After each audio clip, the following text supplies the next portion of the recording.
Good morning mga idol. Good morning, day 2 ng ating pag-gym. Shout out ulit kila idol. Hey, good morning. Kasama natin si Brotherhood. Shout He's out. in the house. Good morning. Good morning mga idol. Nakaano ako. Nandito naman tayo sa... Outfit check. Sapatos yan. With matching gloves pa yan. Gloves tayo, gloves. So ito na nga mga kapakners, susuotin ko muna itong ating paboritong gloves sa pagmumotor. So ito ang ating pag gloves na ito ay pwede rin pala sa pagmotor at magagamit din pala natin din sa pag-gym na ari. Stretching muna si utoy mo. Stretching parang tunay. So ito nga pala mga kapakners ang ating day 2 ng ating pag-gym kasama si Brotherhood. At ayan na nga, warm up na tayo ng kauntian. Ayan yung hawak kong yun ay medyo mabigat yun. Nakala mo maliit lang yun. So ito nga pala gym na ito mga kapakners ay matatagpuan nyo lang din sa Barangay Dos Mulanay, Quezon papuntang sementeryo mga kapakners. Hanapin nyo lang ang Body Tonics Fitness Gym yun. So ito si Brother talagang pinupuwersa po agad. Ang kanyang program daw ay chess. Ang program ko naman ay hindi ko alam kung ano. Nagpapa-ispat sa akin si Brother. Ayan na, tataas na si Captain. Hindi man kaya. Sus, ano na tayo. So ito muna ang aking uunahin. Dahil tayo ay medyo formado ng kaunti, naka-sapatos at naka-gloves. Ay uunahin ko muna rin pampalaki ng at pinakimbot-kimbot doon. Sino yun? Pinakimbot-kimbot doon. So ito ay dusi ng dusi. Hindi ko alam kung makakadusi. At iba naka-date tayo mga kapakner. Sawan ko lang kung ari mga ka-day 3. Hindi ko sure.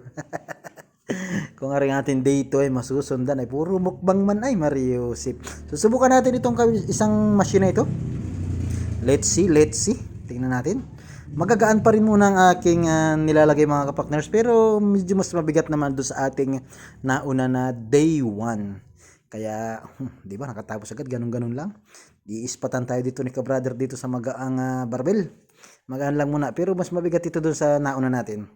Medyo binibigatan ko na ng kaunti, utay-utay.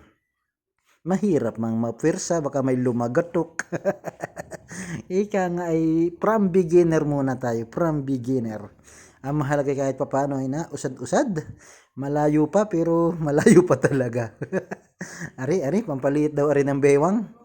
Ari pa man din kailangan natin yung lumiit ang ating bewang ng kauntian. Ganyan lamang man din mga kapakners. Yan, mag-ikot-ikot ka lang ng gayon. Yun ay pag napapagod ka magbuhat, pwede ka magpinaikot-ikot dyan sa machine na yan. Tapos susubukan ko naman na rin isang machine na ito. Ito yata yung hinihigit. Yan kakargahan ng medyo mabigat-bigat na kaunti para gilagyan mo at ako'y nabibitin. Kailangan ay mabigat-bigat na. Parang tunay si utoy mo. Sabay pala yung inahigit. Pwede rin namang alternate salitan. Pagkatapos ko dyan sa machine na yan ay aring kabila. Aring namang isa. So pagsasabay-sabay natin para lang lahat ay makita ko kung paano gumagana. Kung paano ginagamit. Ayan. Ito nga pala ay pampalaki ng binti. Pampalaki ng binti. Yan mga kapakners. Tapos ito namang isang ito, tatry din natin to. Unahin muna ni Brother, gayon daw. Madapa ka dun. So ako, parang ayaw kong gayahin yung ganoon at may ipit ang akin tiyan. Kaya susubukan ko naman yung pakabila. Yan. Pampatibay daw to ng binti. Pampalakas din to ng binti mga kapakners. Yun, gayon. Pwede mo lagyan ng mabigat. Pwede namang magaan-gaan. Tapos ito naman, subukan natin to. Itong inaplex ni Brother na ito. Susubukan din natin. Inahigit-higit daw naman yung ganun. Patalikod. Yan. Ito naman yata pampalaki ng shoulder. Or kaya yung parang batok. Yung pampalaki ng batok. Yan. Kaya lang magaan lang muna. Subukan natin. Dahil tayo naman ay day 2 pa lamang. Ay pwersado. Giligit na Ay ano na tayo. Ito na. Talaga nagpipilit si Kuya Brother mag-captain barbell din sa isang ari. Nakakailang buhat na siya noon. So susubukan ko naman na rin isa. Ari naman ay kung yung kanina ay paharap ang tapon, ari naman ay pataas. Yan, pataas. Magagaan lang muna mga kapakners. Alam nyo naman, hindi natin pwedeng kapirsahin. At baka baya naman may lumagatok. Ay sus Mariusip. Ano nyo naman kita ano pa lamang, ano ba tawag? Balik alindog program. Pero ito ang mas kailangan ko talaga. Yan, bangon higa. At yun daw ay kailangan ay may buhat-buhat ka mabigat na ganoon. Yan, yun, ayun.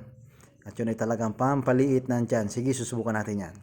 Titistingin natin kung talaga nga ning mabisa. Ay mabisa nga ni. Mabisa nga ni naman mga kapakners. Ari ang mabisa, parang ari ang kailangan ko. Yung gana rin araw-araw daily routine. Sigurado isang buwan maliit ang akin tiyan. Pero bagay pag puro mukbang din la naman. Ano bagay yung makamaingay na yun? Nagbubuy sobre, may maingay. Narito na tayo mga kapakners sa barbell pa rin, barbell. Tuturuan tayo ni ka-brother ng tamang positioning, tamang pagbuhat. Yan, ganyan lang daw muna. Pampalaki to ng muscular beans. Muscular beans. Ano kaya, may malaki. Di kayo sabi din pag nag-gym pag may nalaki, may naliit. Alam nyo na yon kung ano yun. Yan, magpi-flex tayo, flex. Hop, day 2 pala yan mga kapakners. Nag-flex na agad, sus Mariusip. Para ka ng si Rambo niyan, si Rambutan. Hop, isa pa, flex. Lapad. Yo. Parang tunay. Maka dito pala kayo nag-flex. Ano kanyan? Sino kanyan? Kasi ano niyan, si Johnny Bravo. Hop, paano nga na yung posing ni Johnny Bravo? Ganyan yun, gayaan. Pagpasensyahan nyo ng mga kapakners. At talaga namang ako'y nagapilit lang. At bakit puro mukbang hindi pwede. Dapat ay kailangan may stretching din. Kailangan na pagpawisan din ang kaunti yan. Tapos pupunta na ako din sa isang exciting part. Ano yung gustong gusto ko. Yung hindi naganti. Yung hindi nalaban. Yan o. Maganda, hindi nalaban. Hindi naganti. Sorry, susubukan din ni Idol ka brother. Yan. Tawa. Napurma oh. Yo. Parang tunay oh. Hop. Ay, nako na. Bumigay na. So ito, commercial lang muna mga kapakners. Kaya naman hindi kayo mabiro. Susubukan ko rin na rin yung kaninang binubuhat niya. Ito naman yata ay pang saan nga ni program ba gayon eh? Basta sa legs yata, sa legs. Yan o. Inabuhat-buhat ka na medyo mabigat niyan. So gumamit tayo ng ano ba yung ginamit kong yan ay? Yung sinturon. Yun. Mali daw ang positioning ng aking paa. Daw tayo gayon. Yun. O diba? Mapagod rin. Mabigat din. Ari naman yung machine na maganda din. Para naman ito sa body. Para lumaki yung dibdib. Susubukan din natin yan. Para maging yung dibdib ay parang solido. Kapakners. Pagpasensyahan nyo na aking voiceover. Talagang ito yung on the spot voiceover na. Wala nang edit ito. Diretso na hanggang sa matapos. Kaya may maingay. May kung ano-ano na. So yan. Tapos na ako magbuhat. Stretching dahil maganda yung tugtog. May tugtog yan may tugtog. Talagang hindi natin pwedeng i-play at tayo makaka-copyright. Nagsumba na siya. Ano yan? Ano yun? Nag-alaga pa ka na yun. Yan mga kapakners. So, piplex ulit tayo ng kaunti yan. Flex. Katapos sumayaw. Yan. Kala mo yung nagasumba din naman na yun. Flex lang. Hindi nyo laman din. Tapos ari, dumbbell. Yan. Pampasundot dun sa mga binuhat mong mabibigat. Tapos ito na ang ating pampinali. Paborito ko yan. Yung takbo-takbo yan dyan. Lakad-lakad muna. Takbo-takbo. So pasyal na rin kayo dito sa gym na ito mga kapakners. Dito na ito sa Body Tonics Mulanay, Quezon. Search nyo lang na yan yung FB nila. Thank you for watching. Bye-bye.